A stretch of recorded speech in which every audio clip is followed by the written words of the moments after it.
पूरे भारतवर्ष में घुटने की समस्या एक आम समस्या हो गई है। ज्यादातर ये समस्या 40 की उम्र पार करने के बाद देखने को मिलती है। ये पुरुषों और महिलाओं दोनों को प्रभावित करती है, लेकिन महिलाओं में ये थोड़ी ज्यादा पाई जाती है। घुटनों के दर्द की समस्या इतनी कष्टकारी होती है कि इसमें चलना फिरना, सीढ़ियां चढ़ना, उठना बैठना और लंबे समय तक खड़ा रहना मुश्किल हो जाता है, जिसके बाद इस समस्या से बचने के लिए इलाज भी कराया जाता है।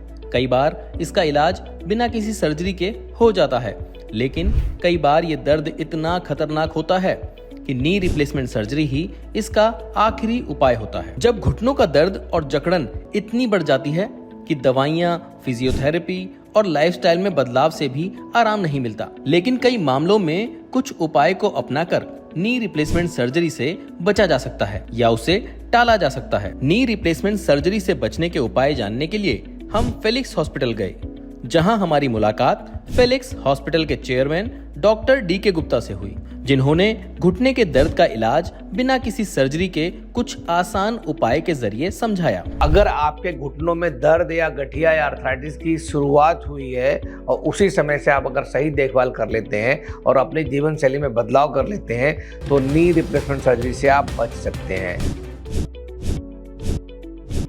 जी हाँ, मैं हूं doctor DK. Gupta, chairman Felix hospital Noida.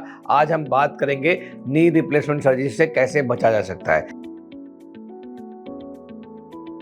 पहला, नियमित एक्सरसाइज करें, मतलब हल्के और घुटनों पर ज्यादा जोर ना डालने वाली एक्सरसाइज करना बहुत आवश्यक है, जैसे वॉकिंग करना, साइकिलिंग करना, स्विमिंग करना, योग करना। ये एक्सरसाइज आपके घुटनों को मजबूत करती हैं, मतलब जो मांसपेशियां हैं उनको मजबूत करती हैं और जॉइंट्स में लचीलापन या फ्लेक्सिबिलिटी को बढ़ाती हैं। नंबर 2, वजन को नियंत्रित करें, मतलब अपना वेट कंट्रोल करें। अधिक वजन या अधिक वेट घुटनों पर दबाव डालता है और जोड़ जल्दी घिसने लगते हैं, उससे भी आपके जॉइंट रिप्लेसमेंट की संभावना बढ़ जाती है।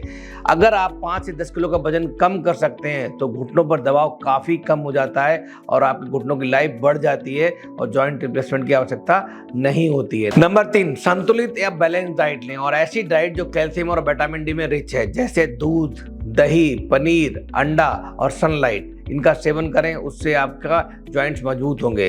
इसके अलावा कुछ ऐसे खाद्य पदार्थ होते हैं जो आपके जॉइंट की स्वेलिंग कम करते हैं, जैसे हल्दी है, मेथी है, अलसी है। इसका उपयोग आप कर सकते हैं, इन पदार्थों को अपने भोजन में शामिल कर सकते हैं, उससे भी जॉइंट आपके हेल्दी और फिट होंगे। इसके अतिरिक्त आपको क्या नहीं करना है, मतलब अधिक तले भुने भोजन नहीं करना है, ज़्यादा नमक और ज़्यादा चीनी का सेवन नहीं करना है, इससे जॉइंट्स और आपके कमज़ोर हो जाएंगे। नंबर 4, अगर आपके जॉइंट में स्वेलिंग है, दर्द है, सूजन है तो वहाँ पे बर्फ की सिकाई कर सकते हैं। बर्फ से या आइस सिकाई से वहाँ स्वेलिंग कम हो जाती है, दर्द में आराम मिलता है और उसके बाद अगर आप एक्सरसाइज करते हैं माइल्ड तो आपकी जो फ्लेक्सिबिलिटी वो जॉइंट की वो इम्प्रूव हो जाती है और मसल्स भी स्ट्रेंथन हो जाती हैं।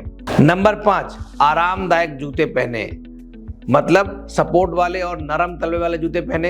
हील्स या सख्त जूते घुटने के लिए हानिकारक हो सकते हैं, उनको ना पहने। नंबर 6, डॉक्टर से समय पर जांच कराएं। मतलब क्या है इसका कि अगर आपको अर्थराइटिस है, जॉइंट्स में पेन है, स्वेलिंग है तो रेगुलर डॉक्टर से संपर्क में रहें और साथ में उसकी सलाह लें। अगर वो फिजियोथेरेपी एडवाइस करता है तो फिजियोथेरेपी करवाएं। कोई सप्लीमेंट के लिए बोलते हैं तो सप्लीमेंट लें। अगर वो इंजेक्शन थेरेपी बोलते हैं तो इंजेक्शन थेरेपी से भी जॉइंट्स के ऑपरेशन को टाला जा सकता है। अगर आपका डॉक्टर नी ब्रेस या वॉकर के लिए बोलता है तो भी उसका इस्तेमाल करें कि उससे भी आप सपोर्ट लेके अपने जॉइंट्स की एज को बढ़ा सकते हैं। तो आप भी इस तरह के आसान उपाय को अपना सकते हैं, जिसे करके अपने घुटनों को मजबूत बना सकते हैं। हेल्थ से जुड़ी ऐसी कई और जानकारी के लिए फेलिक्स हॉस्पिटल के YouTube चैनल को सब्सक्राइब करें और अपने सवाल कमेंट बॉक्स के जरिए हम तक पहुंचाएं।